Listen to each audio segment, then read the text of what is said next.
Pronto. Boa noite a todos. É um prazer tê-los em mais uma edição do nosso Fronteira de Investimentos da RGC, hoje com a presença da Vitória Toffolo, para bater um papo com a gente sobre construção de portfólio e, eminentemente, das proteções, né? De como proteger uma carteira, de como construir proteções para uma carteira. Maria Vitória Guimarães Toffolo. Minha mãe, quando me chamava pelo nome inteiro, é porque tinha problema. Tinha problema. Não é o caso, Vitória. É portfólio Specialist da XP Advisory, possui mais de 8 anos de experiência, iniciou sua carreira na área comercial da Votorantim Asset e, posteriormente, atuou como portfólio manager e portfólio specialist na Itaú Asset Management. É graduada em Administração Pública pela Escola de Administração de Empresas da FGV São Paulo e possui a certificação de Chartered Financial Analyst, que é o CFA, o famoso CFA, e a certificação de gestores da Ambima, CGA. Tá? Lucas, eu queria, por favor, que você apresentasse a RGC e depois a gente já passa a palavra para a Vitória, para a gente seguir com o nosso bate-papo.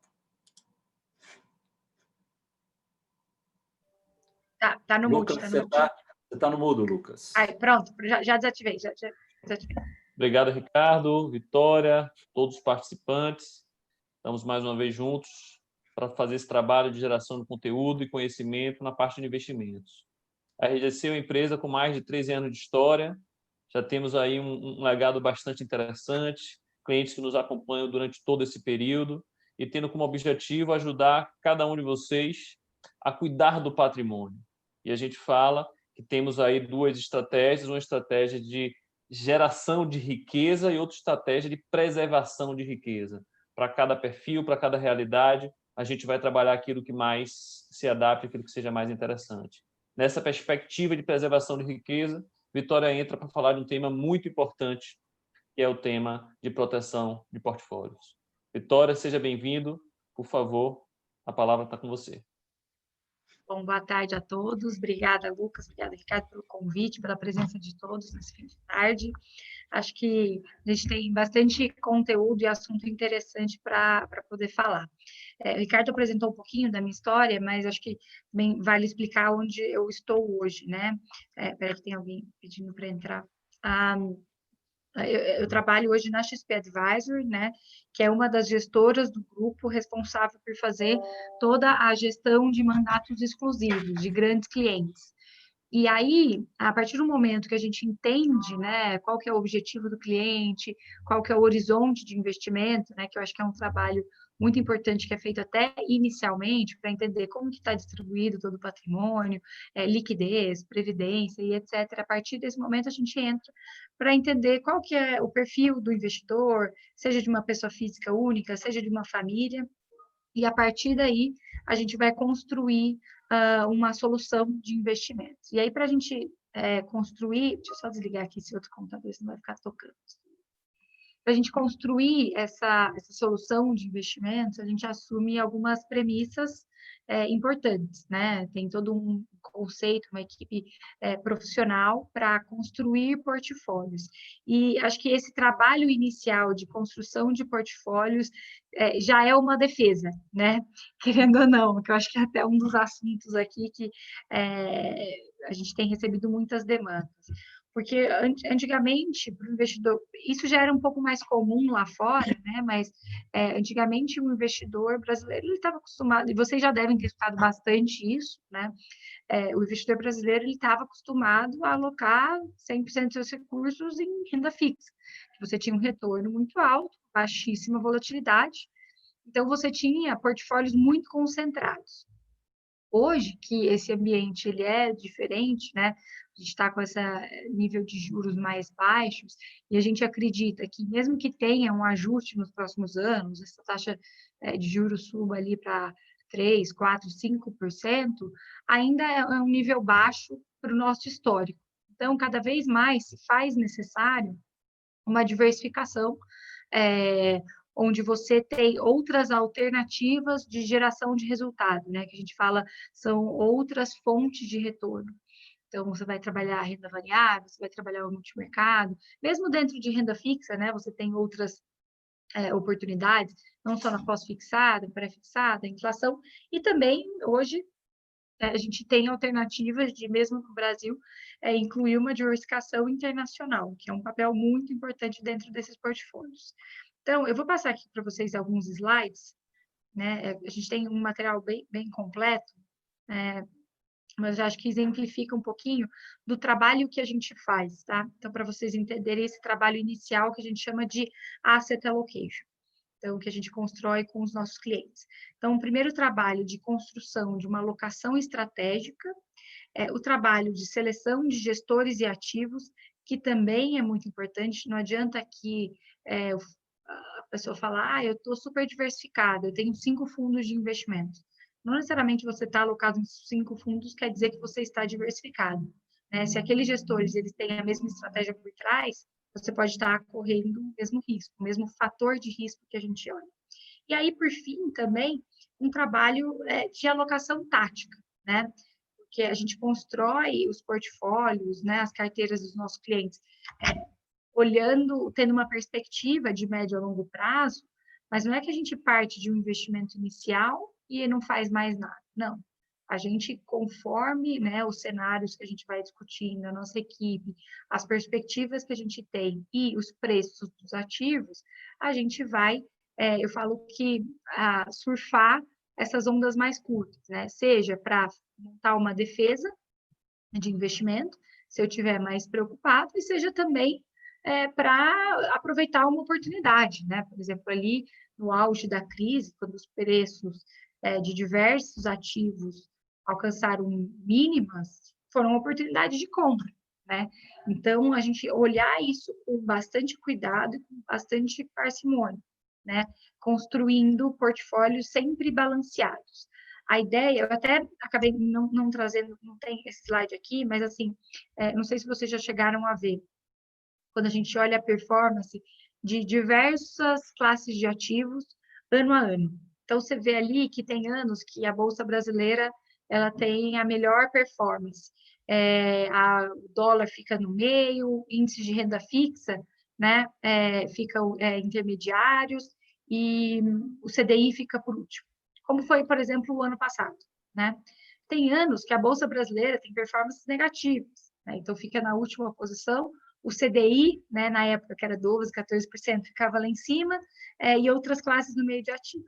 Isso tudo para dizer que, quando a gente concentra o nosso investimento, seja ele renda fixa, seja ele internacional, seja ele renda variável, até multimercados, a gente fica exposto àquele risco sistêmico daquela classe de ativo. Então, a ideia de você ter portfólios diversificados, não necessariamente você vai ter a melhor performance todos os anos, mas você também não vai ficar na última posição todos os anos. E aí você constrói uma carteira balanceada que vai te dar um resultado sustentável no longo prazo. Eu acho que isso é a importância, a beleza da diversificação, tá?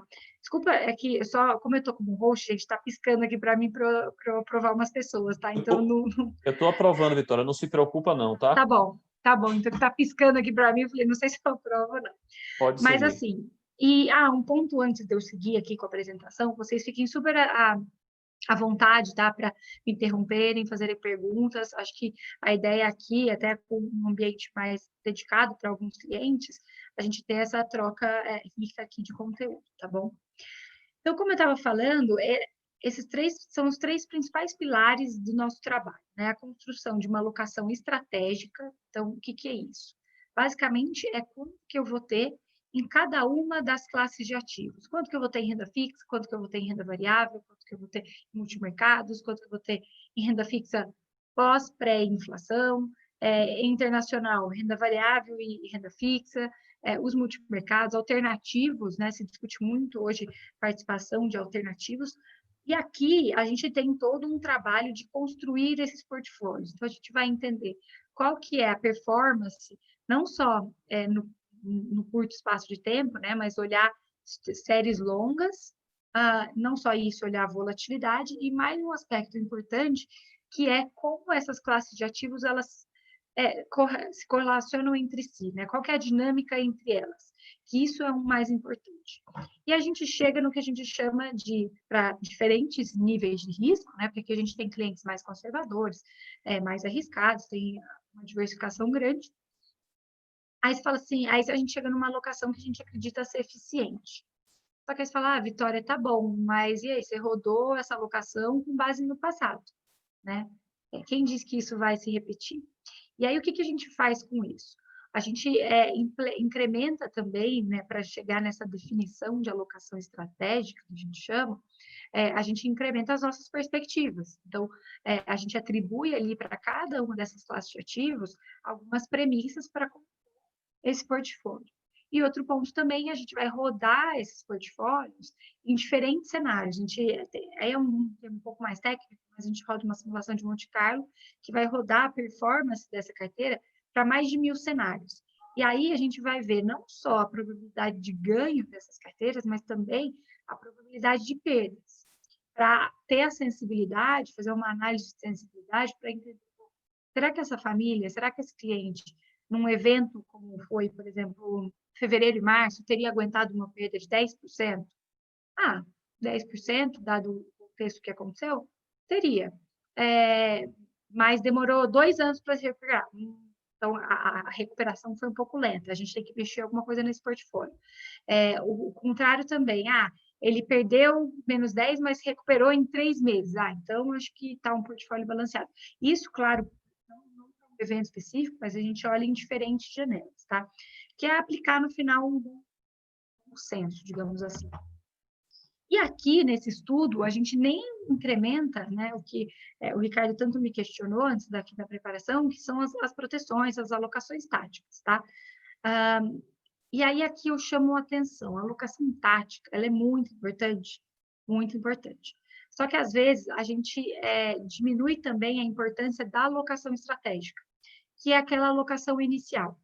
E a gente vê que diversos estudos, né, eles mostram que o resultado, né, na verdade, boa parcela do resultado dos clientes no médio e longo prazo é explicado pela alocação estratégica. Então, aquela conversa inicial, né, dos assessores de falar a importância da diversificação, importância, né, de não colocar todas as apostas numa classe de ativos só e definir o que é esse risco que você quer ter dentro do seu portfólio, ele é muito importante. Ele parece, às vezes, um blá, blá, blá, mas ele, no final, se você mantém uma consistência nos seus investimentos, ele explica boa parte do seu resultado, tá? Essa diversificação, quanto que eu vou ter de risco distribuído entre as classes de ativos, tá? Então, a gente chama a atenção porque essa conversa inicial de perfil de investimento, ela é muito importante. Depois, um outro trabalho também muito importante é, definido esses percentuais, como que a gente vai compor cada uma dessas caixinhas, né? Então, se eu falei em renda fixa, como que eu vou preencher essa parcela? Vai ser com títulos públicos, com títulos privados, com fundos de crédito? Se é um título público, né? Por exemplo, o NTNB, que é um título do Tesouro que é indexado à inflação. Existem vários vencimentos. Quais são os riscos, né? De um vencimento mais curto, um vencimento mais longo? Qual que é o prêmio vis-à-vis o risco? Então, isso é a parte de ativos. E também, como eu te falei, como eu comentei anteriormente, a parte de fundos. É muito importante você saber. A gente toma um cuidado aqui na hora que a gente vai montar os nossos portfólios e que eu acho que é um ponto importante para vocês também avaliarem. Claro que todo mundo quer ter os melhores gestores, os excelentes gestores dentro dos seus portfólios, né? Então, se a gente pega aqui Verde, não sei o portfólio atual de cada um, mas assim, os mais famosos multimercados, por exemplo. Verde, Adam, SPX, Bahia Maraú, Capitalo, são excelentes gestores, né? Histórico super renomado, grandes equipes, e a gente gosta de todos eles, tá? A gente tem quase todos dentro dos nossos portfólios. O ponto que às vezes a gente chama atenção é que, será que eu tenho que investir só nesse tipo? Por que eu falo isso? Porque todos esses gestores que eu mencionei aqui, eles têm a mesma estratégia, eles são gestores multimercados macro. Por exemplo, dentro da caixinha de multimercados, existem outras estratégias. Fundos quantitativos, fundos sistemáticos, de arbitragem, que a gente chama de descorrelacionados. Tem fundos total return, que são fundos long and short, long bias. Então, por que eu estou falando isso? Porque também dentro de cada caixinha é importante você ter estratégias diversificadas, portfólios balanceados, tá? Quando a gente tem grandes movimentos no mercado, que a gente chama de direcionais, é claro, entre aspas, é claro que nada no mercado é muito claro, né? Mas, assim, quando a gente tem, a bolsa vai subir muito, ou a bolsa vai cair muito esse ano, ou os juros, né? Vai ser um movimento de alta de juros nos próximos 2 anos, ou como foi esses últimos anos, movimentos direcionais de redução de juros no país, esses gestores macro, eles tendem a capturar esses movimentos direcionais. Quando a gente está em períodos como o de hoje, né, que esses movimentos direcionais não são tão óbvios, né, que esses movimentos que são em função de ciclos econômicos não são tão óbvios, existem outras estratégias que têm um dinamismo maior, que são capazes de gerar valor nesses momentos. E também que tem um papel de defesa no momento de grandes oscilações. Então, por exemplo, se a gente pegar ali o auge da crise, fevereiro, março, dentro de multimercados, muitos gestores macros sofreram, só que os gestores quantitativos, por exemplo, ajudaram, porque eles têm um dinamismo de se mover mais rápido e conseguiram proteger os portfólios naquele momento. Então, são diversos fatores de diversificação, e novamente a diversificação. Então, é diversificação de classes de ativos, é diversificação de estratégias, é diversificação de risco país, de moedas, e as adaptações táticas, tá? Vitória, Vitória, Oi, pode falar. volta para esse gráfico, Claro. por favor, que você estava mostrando, Uhum. porque a gente costuma trabalhar imagens e informações como essa com os clientes, né? Os clientes, Sim. Antes de fazer o investimento, eles olham o gráfico, eles falam, nossa, sobe para sempre. Mas aí, quando entram e vê o mercado cair, fala, putz, logo na minha vez, e esquece que o mercado existe essa volatilidade. E um dos trabalhos da diversificação é provavelmente equilibrar essa volatilidade. Mas uma angústia que eu sinto nos clientes, uma expectativa que eu vejo dos clientes, é que eles vão encontrar um assessor, vão encontrar alguém, vão encontrar uma bola de cristal que vai dizer, olha, a hora de entrar é aqui, a hora de sair é ali. Existe essa perspectiva dentro de um trabalho de alocação estratégica da carteira? É claro que o momento de entrada, ele faz diferença, o preço que você entra, né? Seja na renda variável, seja na renda fixa, internacional e etc. Qualquer classe de ativo, qualquer ativo. Só que quando a gente está construindo portfólios diversificados e tem um horizonte de longo prazo, que é um pouco da dinâmica, assim, será que eu vou ganhar com renda variável, comprando bolsa no próximo mês? Não sei. Pode ser que dê tudo errado nas eleições americanas e o mundo, a situação do Covid piore, e são muitas incertezas, né, que no curto prazo eu posso, ou nada disso aconteça, dê tudo certo e todo mundo tem uma performance super positiva. É meio que 50-50, digamos assim, tá? No longo prazo, a chance de eu ganhar, no caso, tá, de renda variável, ela existe? Existe, é muito maior, porque o prêmio de risco, tá, dessa classe de ativo, né, apesar dela oscilar mais no meio do caminho, é esperado que ela te dê um retorno superior. Então, no final, faz diferença o time de você entrar, quem entrou nos 63 mil pontos, quem entrou nos 80 mil pontos, quem está entrando agora? No curto prazo, até faz, mas se você está falando de um portfólio balanceado, você está olhando o resultado do portfólio como um todo. Então, e aí aquele portfólio, aquela diversificação, ela vai ter uma perspectiva de retorno esperado também. Então, e aí é isso que você tem que olhar, e não se eu ganhei no fundo A, no fundo B, na ação A, na ação B, ou no título de renda fixa A, no título de renda fixa B. Né? É claro que ninguém gosta de fazer um investimento e dar 2 meses ali só perdendo, fala, poxa, né? Mas a gente tem sempre que alinhar um pouco nosso horizonte de investimento. Por isso que quando a gente fala, se é um dinheiro que você tem uma necessidade de curto prazo, você pode até colocar na renda variável e ganhar, e falar, nossa, mas, entre aspas, você pode ter dado sorte. Por isso que a gente recomenda, quando é um objetivo, né, um dinheiro que você precisa mais por curto prazo, é melhor você ir para o mais conservador. Agora, se você tem, né, uma flexibilidade maior de horizonte, de apetite a risco, a importância de você ter essa diversificação de classe de ativos. E aí, Lucas, é um pouco do que a gente vai ter que se adaptar, se acostumar, né? Por que acontece? A gente já vem, né, como eu comentei no início, de uma redução de juros nos últimos anos, uma melhora estrutural nas condições do país, que fez com que, até o ano passado, a gente tivesse performances bem positivas, né? Até mesmo renda fixa, na renda variável, e no mercado com uma baixa volatilidade, poucas oscilações. Então, muitos clientes, né, o mercado, muita gente ganhou dinheiro fazendo essa migração, até mesmo para renda variável, mas sem sentir essas oscilações. Esse ano já mostra um pouco da dinâmica que a gente enxerga daqui para frente, que vai ser um mercado que vai oscilar mais. Então, quem quiser ter um portfólio mais conservador e que não oscile tanto, vai ter que ficar mais na renda fixa, né? E mesmo a renda fixa tem trazido certa volatilidade, que vocês devem acompanhar muito bem. Agora, quem quer ter um retorno superior dentro dos portfólios vai precisar diversificar, mas vai ter que entender que vai fazer parte, por exemplo, você ter mês com performance negativa na carteira.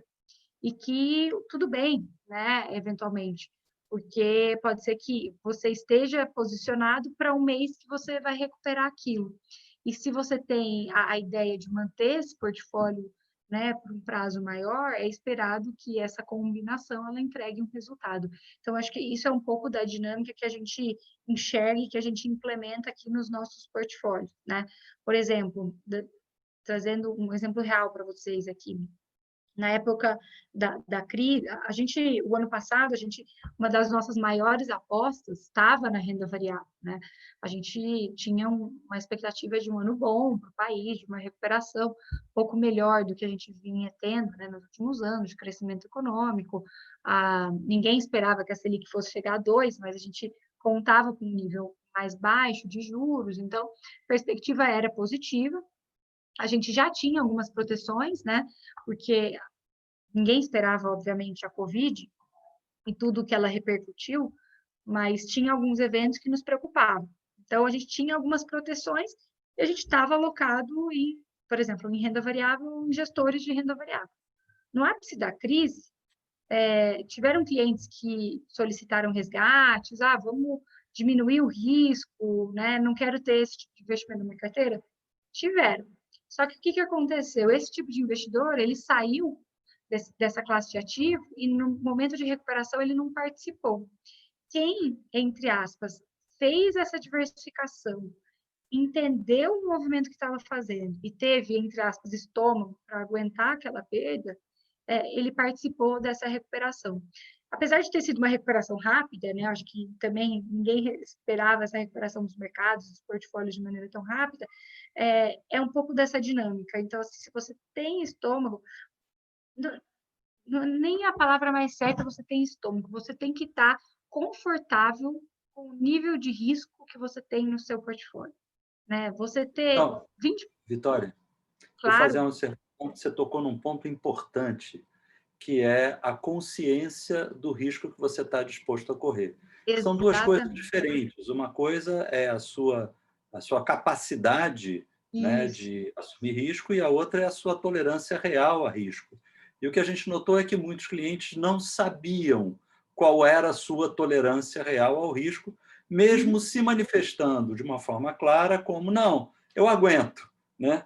Mas na hora que a terra tremeu, né, muita gente se assustou. E eu acho que, naturalmente, também houve um outro ponto, que a tecnologia, ela, de certa forma, jogou contra esses clientes, porque no aplicativo você olha, né, a cada dia como as coisas estão andando. Né? Então, você acaba tirando o olhar do longo prazo e colocando no curto prazo. Né? Não sei. E eu acho que foi uma experiência, assim, também relativamente nova para muitos investidores. Não tem nada de errado nisso, tá, gente? É só momentos que acontecem e comportamentos, né? Finanças comportamentais, a gente fala muito disso. Todo mundo que estava fazendo essa migração, por exemplo, quem migrou o ano passado para a renda variável, que teve toda a discussão de, né, já vem há alguns anos, todo mundo falando, os juros vão cair, precisa diversificar, precisa diversificar. diversificar não quer dizer eu também ir só para renda variável. Esse é um ponto importante primeiro. Mas quem foi, por exemplo, o ano passado, vamos supor que não fez nada, comprou o Ibovespa, tá? Não foi nenhum fundo ativo, nada. Teve performance de 30% no ano passado. Então, mesmo com alguma oscilação que teve ali no meio do ano, fez a migração para uma classe de ativo com maior risco, mas teve uma performance super positiva. Então, muitos clientes, eu lembro, falavam assim, a gente estava discutindo realocação, só para vocês entenderem, a gente tem 5 perfis de investimento aqui, né, na XP Advisor. O primeiro, mais conservador, ainda só na renda fixa, e o quinto é 100% renda variável, mas não que a gente sugere 100% de renda variável para os nossos clientes, mas sim porque, às vezes, é um pedaço do portfólio que a gente faz de maneira exclusiva. Mas vamos falar que o perfil 4 é o mais diversificado, com mais risco. As pessoas falam, não, então eu quero ir do perfil 1 para o perfil 4. Aí você fala, não, calma. É realmente isso que você quer? Porque o que a gente via, teve até um estudo que a gente montou uma vez, era um exercício, na verdade, né? Um cliente que estava lá 100% no CDI, e o CDI ia caindo de nível, mas ele estava ok com aquilo. E também não tem nada de errado, né? Se você não quer correr muitos riscos e você não precisa, eventualmente, ok. Só que você tem que saber que, às vezes, seu ganho real vai ser negativo. Mas aí teve um segundo cliente que falava, não, então tá, então eu quero diversificar. E aí o exercício era 50% no CDI e 50% no Ibovespa. E aquele cliente, ele aguentou as oscilações. Então, essa combinação, ela tremeu ali no meio do caminho, mas no final, acho que era no estudo de 10 anos, ele tinha a maior performance. E aí teve um terceiro que também optou por fazer essa diversificação, né? Como eu falei, era só um exercício, 50% CDI, 50% do Ibovespa. Aí ele fez o investimento, teve a primeira oscilação, ele aguentou, a segunda queda, ele falou, não, isso não é para mim.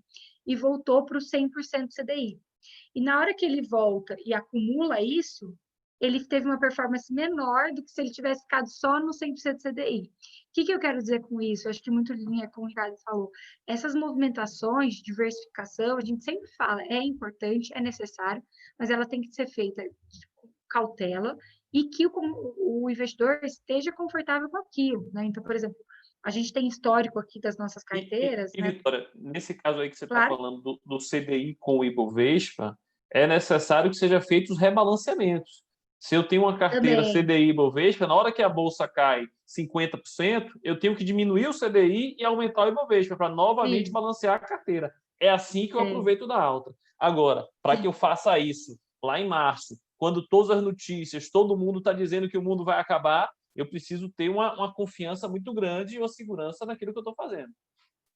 Sim, até por isso aí também eu acho que a importância do nosso trabalho como gestores profissionais. Nesse momento, óbvio que somos todos seres humanos aqui, mas a gente aplica um pouco mais de racionalidade, né? Emoção a gente deixa um pouquinho para fora e tenta ser um pouco mais frio de enxergar, fazer as diversas análises de cenário.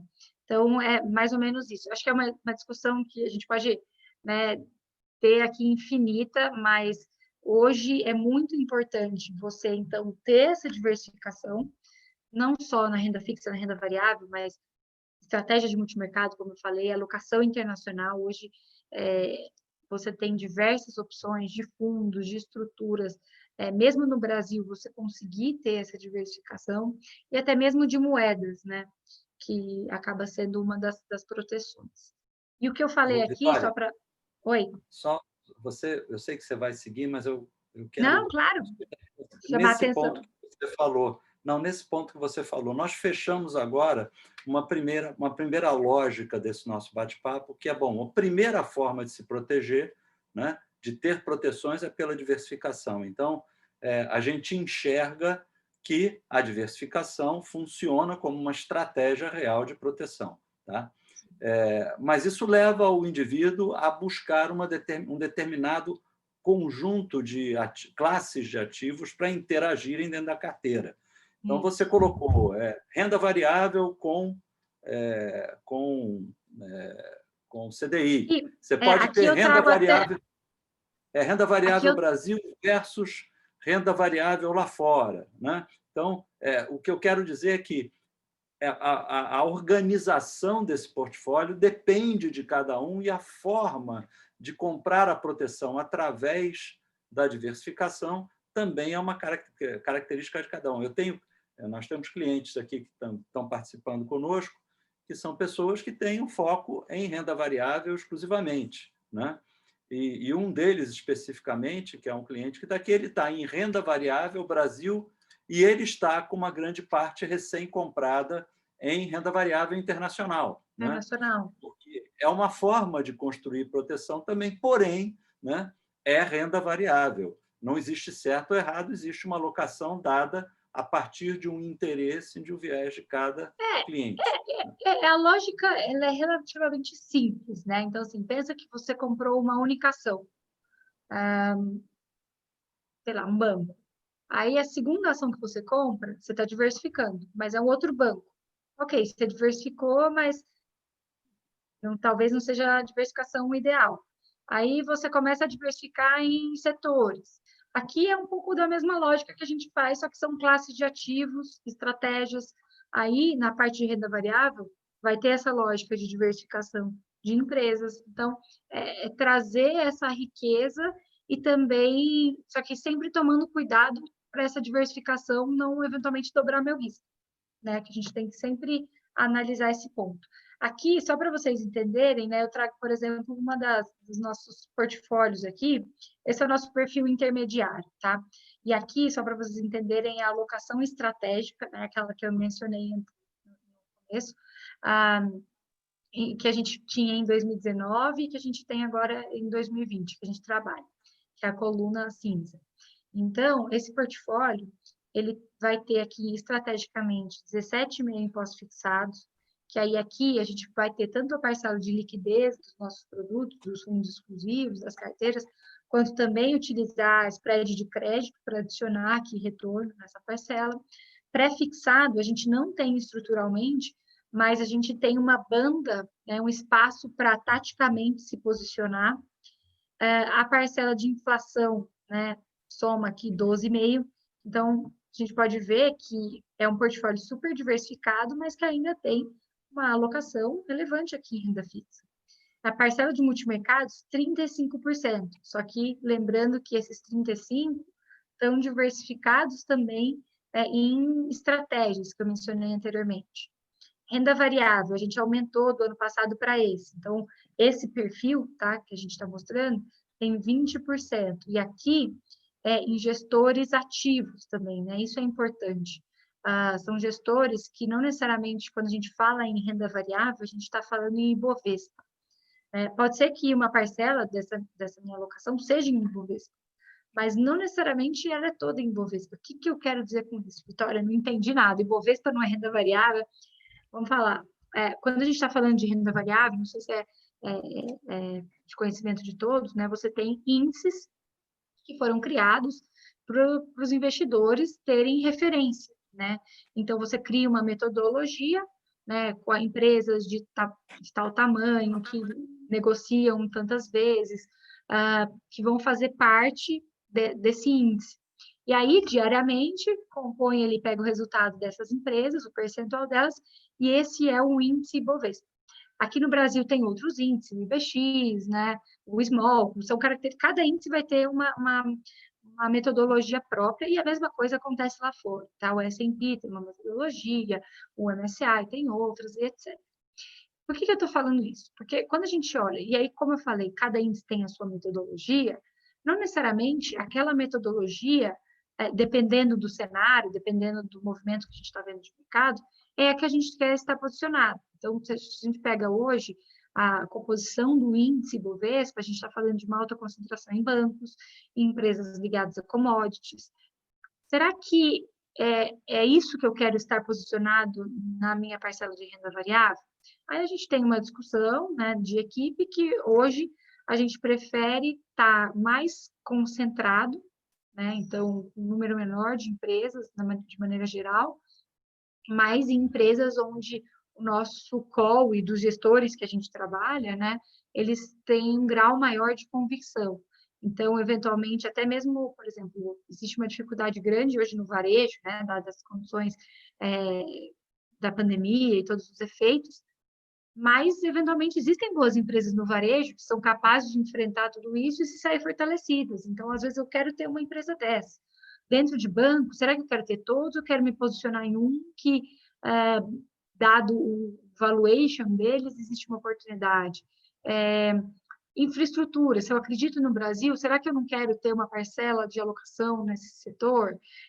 Mudanças culturais, de envelhecimento da população, setor de saúde, ou mudanças tecnológicas, empresas que incorporaram, não necessariamente só de tecnologia, mas de outros setores que incorporaram a tecnologia.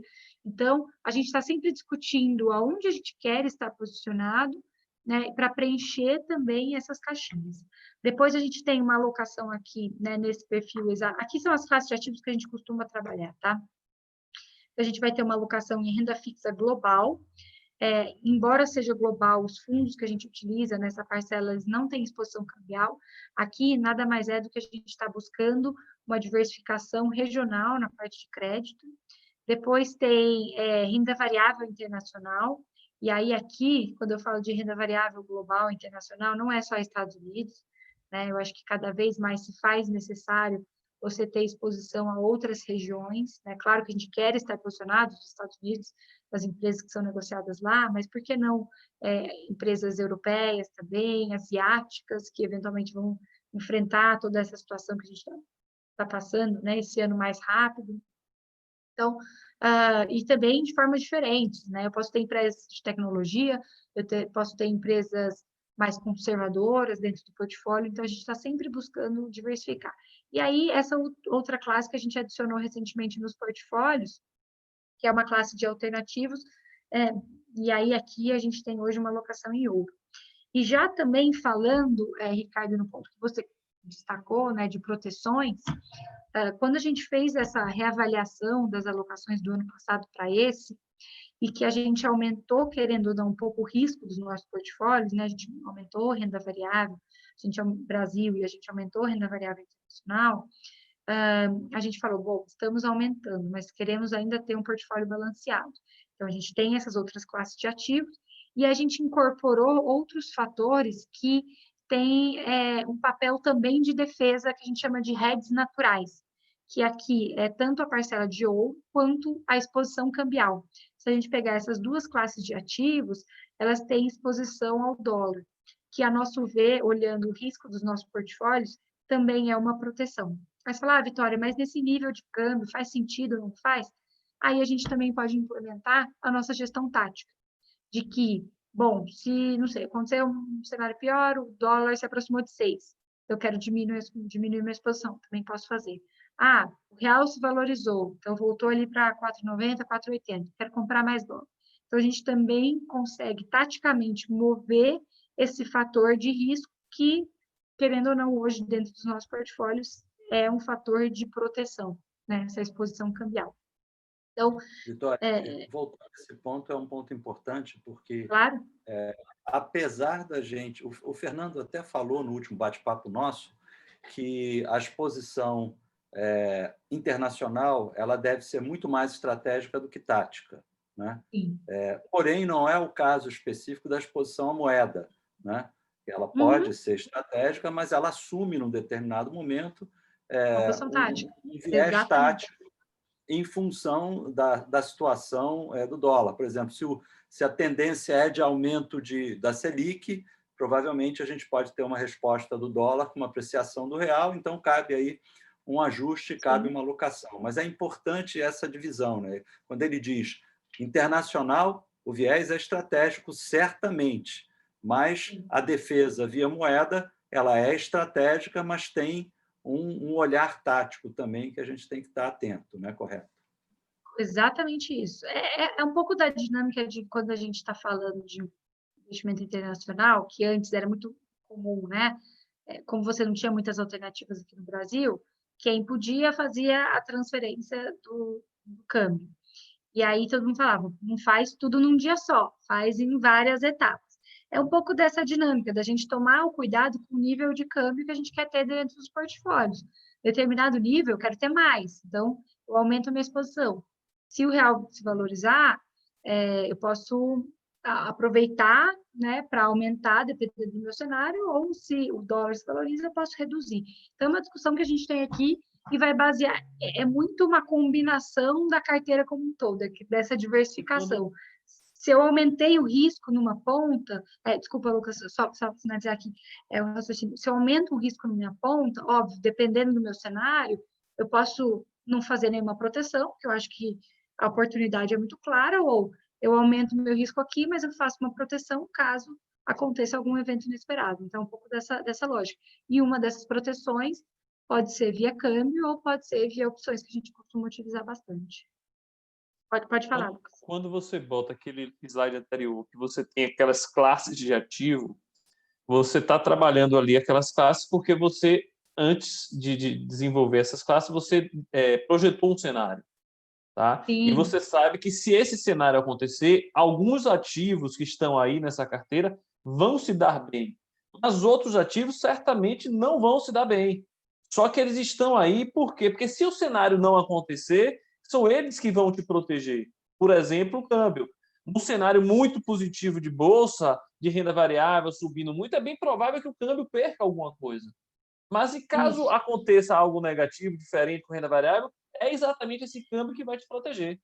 É muito engraçado que assim que o ano passado, a gente fez um aumento de renda variável, uma aposta de renda variável, uma alocação over, que a gente chama, muito na premissa que eu comentei anteriormente, de que você tinha uma expectativa de fluxo positivo para o Brasil, recuperação, então a Bolsa ia surfar essa melhora, então a gente fez essa aposta.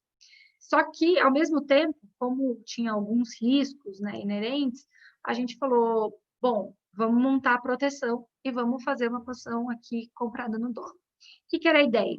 Se eu acho que eu vou ganhar muito mais com a renda variável, posso até perder nesse câmbio, mas a perda que eu vou ter no câmbio vai ser muito menor do que os ganhos que eu vou ter na renda variável. Essa é um pouco da lógica. Em novembro, não sei se vocês se lembram, ia ter um leilão do governo e era esperado que tivesse uma entrada muito grande de recursos. E a gente discutiu isso, falando, bom, com essa entrada, né, realmente o câmbio real pode se valorizar. E aí a gente vai perder no câmbio. Então, se não está meio óbvio, será que a gente não desfaz essa proteção? E a gente discutiu, falou, não, é uma posição relativamente, né, fazia ali sentido dentro do portfólio, e a gente falou, ela está aqui para exercer o papel de proteção, não é para a gente ficar ganhando ou perdendo no câmbio. E o que aconteceu em novembro, ninguém vai se lembrar, mas assim, não teve tanto a entrada de recursos, a Bolsa até sofreu no início, né, que aí serviria a proteção, mas ela se recuperou. E novembro foi um mês onde a Bolsa foi positiva e o dólar se valorizou, a gente ganhou nas duas pontas. É para acontecer isso? Sempre? Não, não é para acontecer isso sempre, né? Que é quando se quebra essa correlação. Mas é um pouco dessa lógica. A gente sempre está avaliando aqui. É claro que a gente não vai fazer uma mega aposta numa classe de ativo que eu acho que eu vou perder nela. A ideia não é essa. E sim que a composição, né, dessas classes de ativos, desses ativos, ele seja eficiente no longo prazo. Mas quando a gente faz as nossas proteções, até vou voltar aqui para esse cenário das alocações táticas, a gente faz diversos estudos de sensibilidade, né? Então, o que eu quero dizer com isso? Vamos supor que a gente tem ali 20% de renda variável, eu tenho câmbio e eu tenho algumas proteções que eu já vou explicar aqui mais no detalhes que a gente costuma fazer também. Que são via opções. Então, ali eu estabeleço alguns níveis que se cair eu defendo, e a gente faz análise de sensibilidade. Se a Bolsa Brasileira cair 10%, se a Bolsa Brasileira cair 15%, essa minha defesa, o conjunto da minha exposição mais a minha defesa, quanto que, entre aspas, daria mais ou menos? Eu cairia 2% nessa parcela do portfólio. Tá ok, considerando que o mercado caiu 10, 15%?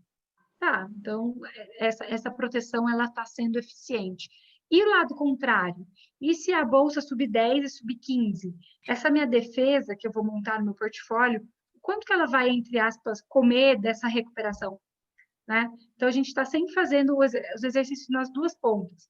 Porque também, quando eu falo em alocação tática, né, muita gente acaba sempre vindo à cabeça proteções. As alocações táticas, elas servem sim para a gente proteger o portfólio, mas também servem para a gente capturar oportunidades, né? Então, por exemplo, esse slide aqui, só para vocês entenderem, slide não, né? Essa figura aqui da esquerda, ela tá pequenininha, mas essas áreas em cinza são as várias operações que a gente fez isso o ano passado em renda variável. Então, a gente monta tanto estruturas que, se eu tiver quedas, eu protejo o portfólio, ou se, eventualmente, eu tiver recuperação, eu consigo capturar essa recuperação. Então, por exemplo, o ano passado, a gente tinha uma estrutura que, se a bolsa até o final do ano rompesse os 110 mil pontos, a gente ganhava, que é uma oportunidade, que é uma alocação tática de oportunidade. E eu também tinha uma defesa que, se a bolsa esse ano, no início do ano, tivesse uma queda abaixo de 110 mil pontos, eu também conseguia me defender. Então, um pouco dessa dinâmica de eu aproveitar esses momentos, e um conceito que a gente brinca, que a gente brinca, mas que é muito sério, que é comprar guarda-chuvas em dias de sol, né? Então, basicamente, o que é isso? Quando a gente está tendo vários dias de sol, todo mundo acha que nunca mais vai chover, né? Então, eu não vou comprar o guarda-chuva, que vai estar barato nesse dia de sol. Aí vem a chuva, eu me assusto e vou comprar o guarda-chuva, está super caro. É a mesma ideia aqui na lógica dos mercados. Se eu acho que não vai chover, eu estou lá super exposto, e aí vem um dia mais negativo, um dia de chuva, eu me assusto e eu quero comprar uma proteção. Nesse dia, a proteção vai estar cara.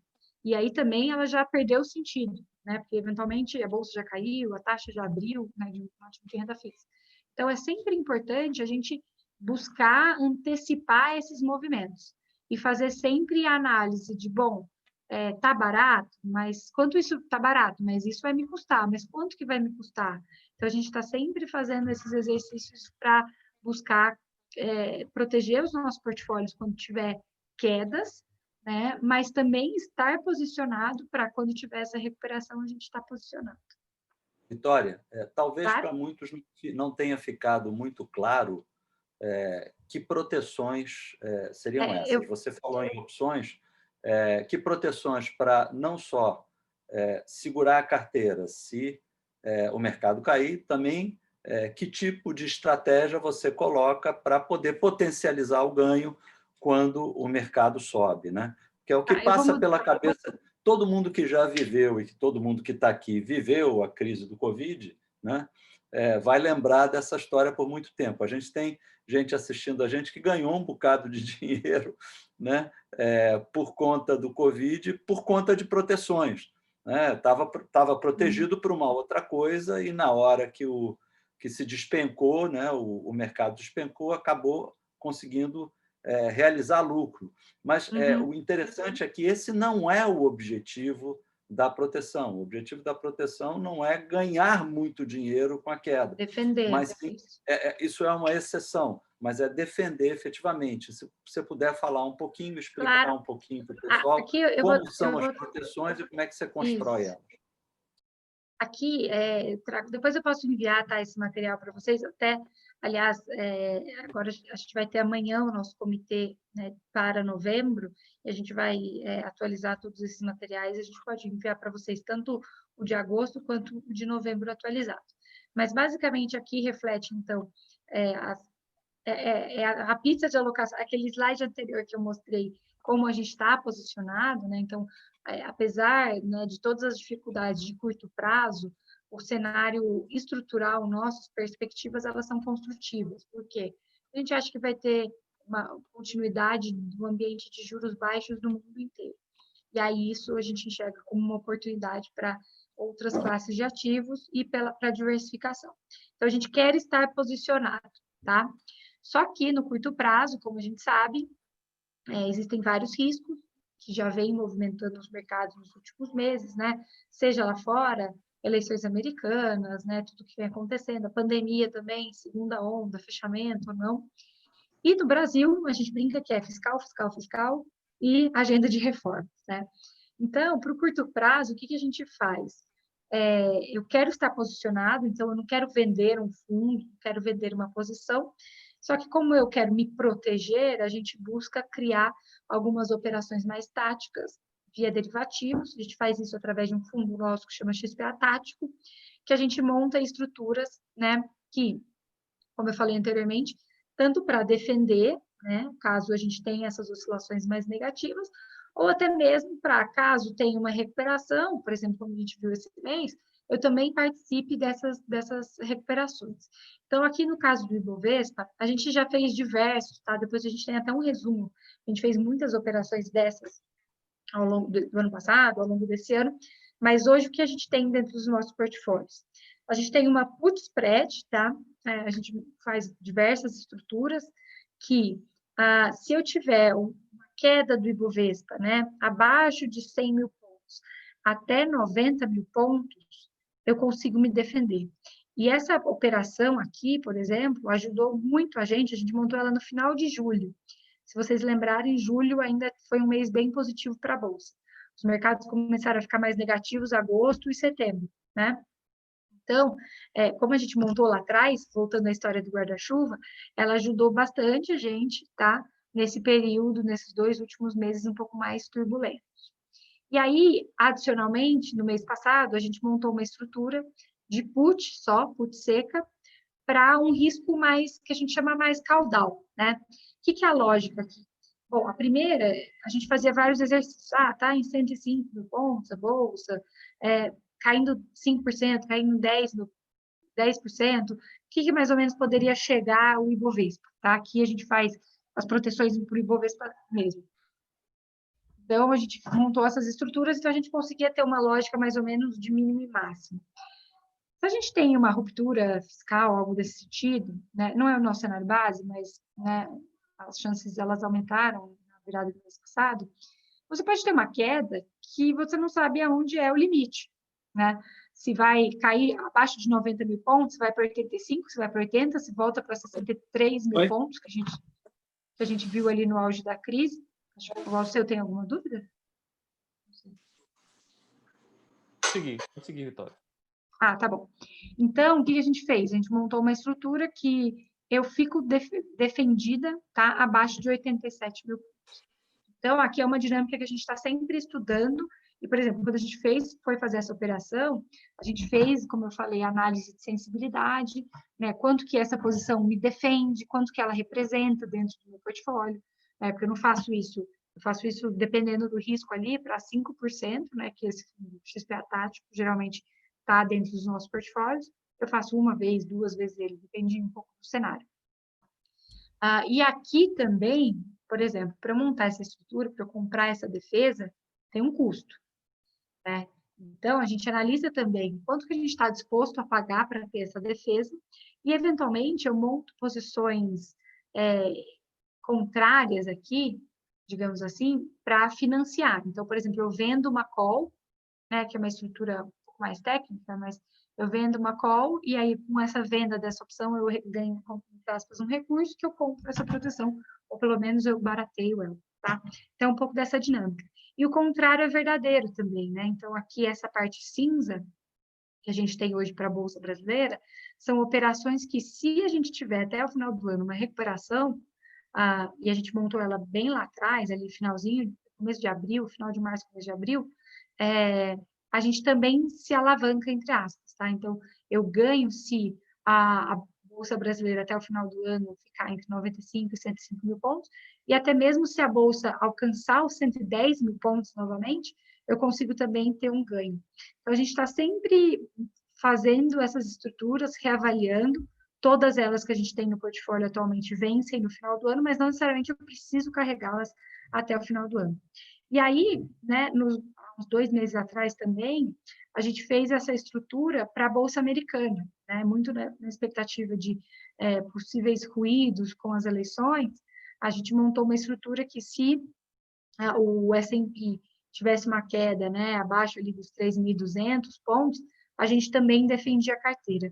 E o interessante aqui é que não necessariamente, né, para você ter, entre aspas, um ganho dessa proteção, ou seja, para essa proteção fazer sentido, você precisa romper os 3.200 pontos. O mês passado foi o mês onde a Bolsa Americana, né, setembro, que a gente agora já está no finalzinho de outubro, mas setembro a Bolsa sofreu. Aquela dinâmica de mudança de tecnologia, onde muita gente já tinha ganhado, de realização, de aumento de casos de Covid, né, e tal, a Bolsa Americana As sofreu. opções, né? O vencimento das Isso, opções também vencimento lá. das opções, exatamente. Então, não chegou necessariamente a bater os 3.200, mas como se aproximou e foi um mês mais negativo, essa operação que a gente tinha, ela ajudou a defender os nossos portfólios. Então, esse é um pouco da lógica, e que muito bem colocado pelo Ricardo. Não necessariamente é para a gente ganhar dinheiro com as proteções, mas sim para elas minimizarem as perdas, né? É uma somatória que eu falo de fatores, é a diversificação. Por exemplo, quando a gente pega a performance desse ano das nossas carteiras, por que, por exemplo, em janeiro e fevereiro, janeiro, o resultado das nossas carteiras foi positivo. Já foi um mês que a bolsa foi negativa, os mercados, né, já tinha surgido, foi no final de janeiro, mas já tinha surgido ruídos de coronavírus e tal, porque a gente estava diversificado e porque a gente tinha proteções já naquele momento. Fevereiro foi o mês onde as performances já foram negativas, mas foram bem menos negativas, tá, do que o mercado. Por quê? Porque a diversificação também falou mais alto e as proteções funcionaram. A mesma coisa para março. O movimento contrário, vamos falar de agosto. Agosto foi um mês onde os mercados globais foram bem positivos, continuaram, né, naquela tendência de recuperação, e os mercados brasileiros já começaram a sofrer, né, a renda fixa, as taxas abrindo, né, refletindo a piora fiscal, a bolsa também com performance negativa. Ah, Vitória, por que a performance dos fundos, né, das carteiras foi positiva, então, em agosto? Porque a gente tinha diversificação, a alocação internacional desse mês fez diferença dentro dos portfólios, a alocação ativa, né, quando eu falo novamente em bolsa brasileira, né, caiu 3%, Bovespa, mas os gestores que a gente tinha caíram ou menos ou tiveram performances positivas. Então, esse é um pouco da lógica que a gente vai monitorando. Então, são exemplos ali mês a mês que mostram a importância dessas diversificações, dessas proteções que a gente tanto fala. E aí, adicionalmente, só para vocês entenderem, a gente tem, como eu falei, uma posição comprada em dólar contra real e ouro, tá? Aqui é um pouco da lógica, que depois eu vou mandar o material para vocês, só para vocês entenderem rapidamente, para a gente também não se estender tanto, que é um pouco da diversificação das estratégias de multimercados que a gente trabalha, né, que eu falei. Então, hoje, a gente trabalha com basicamente 30% em gestores macro, 30% em estratégias total return, que são os fundos long and short, long bias, e 30% aqui em estratégias descorrelacionadas, fundos quantitativos, sistemáticos e arbitragem. E esses 10% de novos gestores não são novos de idade, mas são novos de casas, mas são equipes que já trabalham há bastante tempo juntas, que compõem aqui 10% mais ou menos. Então, só para a gente reforçar a ideia de diversificação também das estratégias. E aqui... Olha, voltando para esse claro. ponto, como chama a atenção, voltando ao slide anterior, me chama a atenção realmente o aumento da estratégia Total Return, né?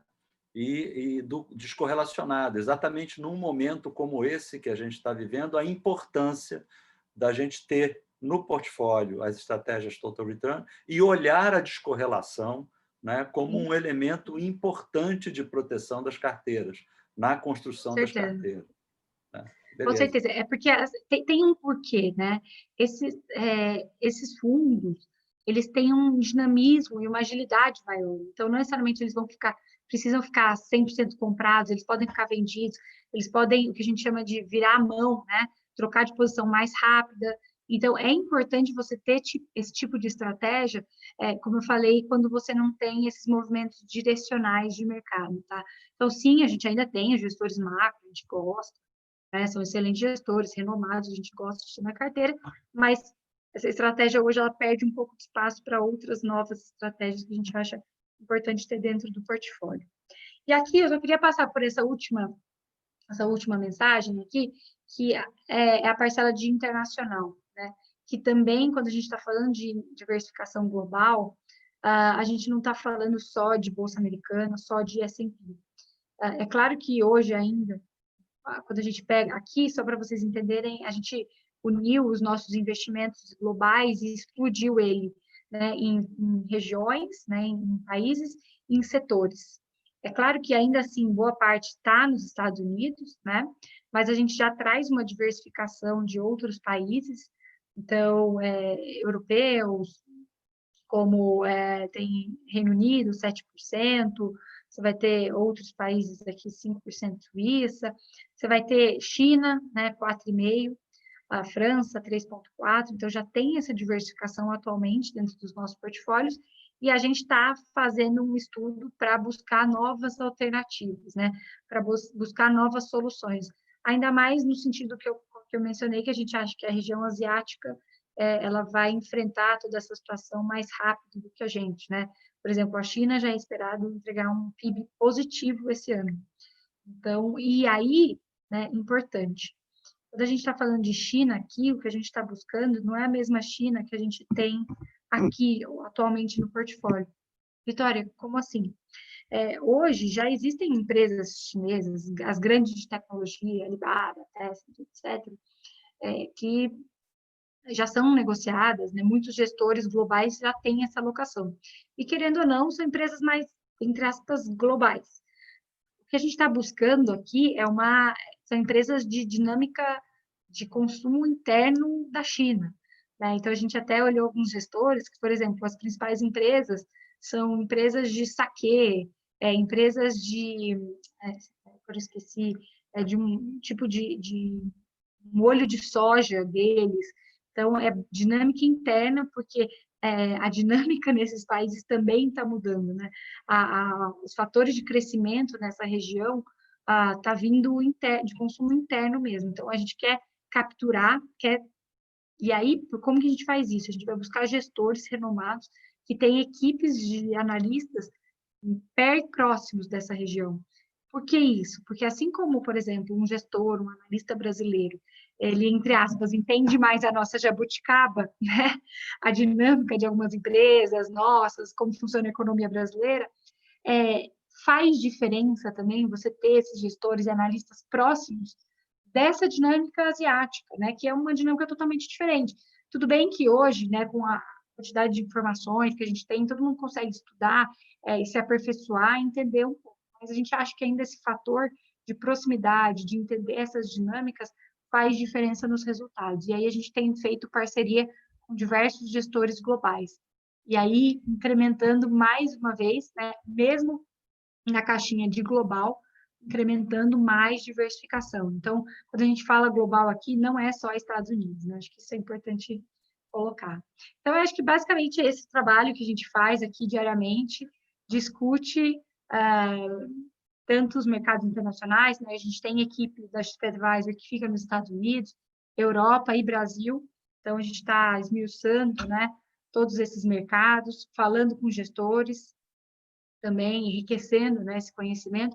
E acho que dos grandes diferenciais do nosso trabalho é que a gente consegue colocar ativos diretos dentro dos nossos portfólios. A gente vai ter as nossas equipes, né, dedicadas de renda fixa, de renda variável, e a de seleção de fundos, né? Então, a gente também pode participar, ter essa diversificação de excelentes gestores, excelentes estratégias dentro dos nossos portfólios. E o dinamismo, esse dinamismo nosso de gestão tática. Então, assim, é um trabalho muito dedicado, muito disciplinado, né? Eu acho que esse é um fator muito importante. Se você não tem disciplina, se você não tem um processo de investimento definido, isso se perde muito, né? Então, aí você fica à mercê de, a bolsa caiu, subiu, o que eu vou comprar tudo, vender tudo? Não é assim que funciona quando a gente está falando de gestão de recursos dos grandes clientes, né? Dos nossos clientes. Então, essa disciplina, esse cuidado faz parte de todo o nosso processo. Acho que é isso. Não sei se tem alguma dúvida, algum ponto. Eu vou pedir rapidamente para fazerem perguntas, mas só ressaltando esse ponto, a questão da disciplina não é só necessária para quem faz a gestão dos ativos de terceiros, mas para todos nós investidores, né? Entendermos que o processo de investimento é uma maratona, efetivamente, não é uma corrida de 100 metros. A gente sempre chama atenção desse ponto, porque é muito fácil perder a noção desse aspecto e acabar, ao invés de capitalizar resultados positivos, amargar perdas por conta da falta da disciplina de se manter dentro daquela estratégia, com foco naquela estratégia, independentemente das flutuações de momento que passem por aí. Vitória, eu queria lhe agradecer demais e queria abrir, se os participantes têm alguma pergunta, podem, por favor, abrir o microfone para fazer. Nós vamos ter, já estamos aqui com 19h10, vamos chegar até 19h15. Peço desculpa aí também por avançar no seu tempo, Vitória. Mas se Não, imagina. Também eu vou me empolgando aqui e a gente vai falando. Mas também, se alguém não se sentir confortável aqui, eu fico super à disposição para depois marcar alguma reunião com o time da RGC, para a gente explorar mais o nosso processo de investimentos, os nossos portfólios. A gente fica super à disposição. A gente lhe procurará certamente. Alguma pergunta, meus amigos? Se quiserem, podem, por favor, abrir o microfone e colocarem a questão. Mais alguém falando? Não? Então, aparentemente, não temos perguntas. Os BDRs estão em qual classes de ativo e a volatilidade? A pergunta aqui do Landeiro, só um minutinho, Adelmo. O Landeiro colocou essa pergunta, na sequência você faz a sua. O Landeiro pergunta, os BDRs estão em que classe de ativos e a volatilidade deles? Como é que você enxerga? Acredito que a pergunta seja comparado com a volatilidade da Bolsa Brasileira, né, ou dos ativos brasileiros, os BDRs e tudo mais. Os BDRs, eles são renda variável, né? Representa ali uma ação internacional que está sendo negociada aqui na Bolsa Brasileira. A gente costuma utilizar mais na alocação internacional gestores lá fora, tá? Hoje, a própria plataforma, né, já oferece gestores excelentes, renomados lá fora, mas um ativo que entraria na classe, a meu ver, de renda variável internacional.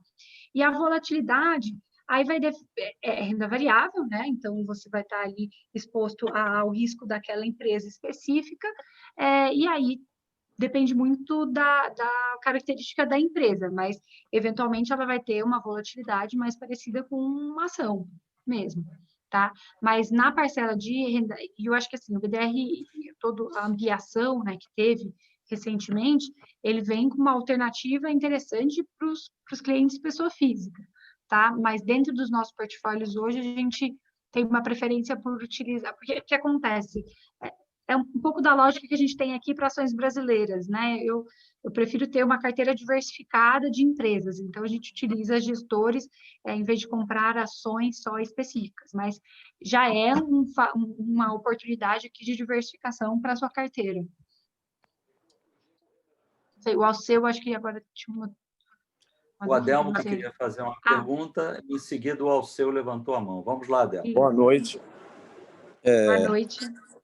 Eu vejo uma dificuldade quando a gente entra em contato assim, nós, né, que somos leigos, por exemplo, estamos iniciando essa parte de investimento, definir um portfólio e, por exemplo, a XP oferecer mais ou menos essa margem de investimento em termos de segurança e em termos também de compra de ações variáveis.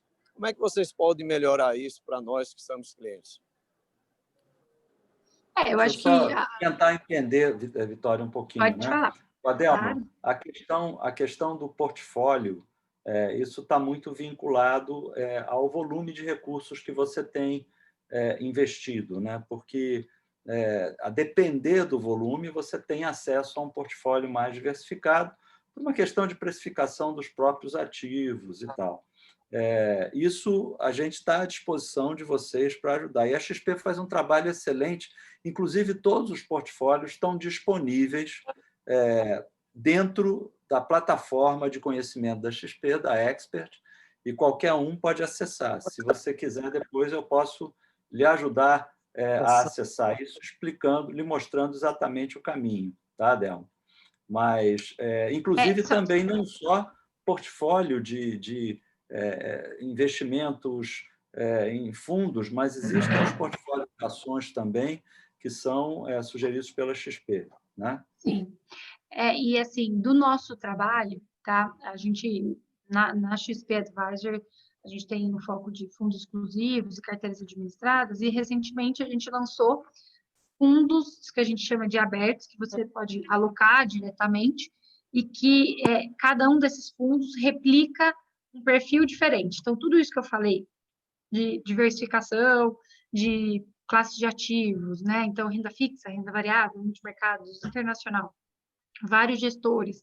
E essas decisões táticas, elas estão dentro de um único fundo, que a gente hoje oferece para os nossos clientes, tá?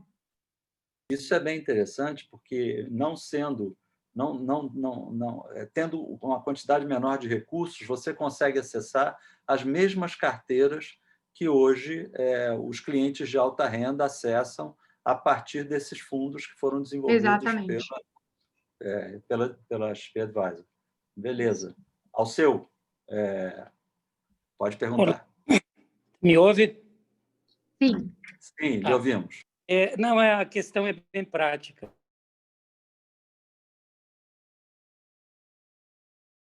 Parou. Alceu, você... A gente não escutou a pergunta. Seu som... Que ou menos ruim.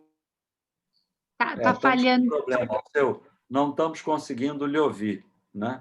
Eu vou pedir que, em função do horário, eu vou pedir que, se você quiser, mande a pergunta para mim, que eu encaminho para a Vitória por e-mail, e passando o teu e-mail de contato, ela responde para você também, se for o caso. Ok? Está cortando a sinal. Tá, não estamos conseguindo lhe ouvir. Não estamos conseguindo lhe ouvir. Já estamos aqui em 7h17. Só tem, talvez, Ricardo, uma última pergunta aqui do José Landeiro, e o IVVB11 é melhor proteção do que ouro. O IVVB11 é um ETF, tá? Que replica a performance da Bolsa Americana, do S&P. Ele é diferente do ouro. São dois investimentos que te trazem diversificação, mas são diferentes, né? A gente não pode falar que um é melhor que o outro. Acho que são dois ativos interessantes de se ter dentro de um portfólio, tanto o ouro quanto o ETF, né? Que, na verdade, você compra ali como se fosse uma única ação, só que dentro dessa ação, em vez de ser uma empresa, ele tem um risco ali de todas as empresas que estão negociadas na Bolsa Americana no índice do S&P. Então, são fatores diferentes aqui que a gente está trazendo que traz de diversificação para o seu portfólio. Um é Bolsa Americana e o outro é ouro. Então, queria lhe agradecer demais, Vitória, e agradecer também a presença de todos que estiveram conosco aqui nessa edição do Fronteiras do Investimento, e deixar assim, o agradecimento da RGC em nome dos seus sócios, seus associados, de todo o time que está presente aqui.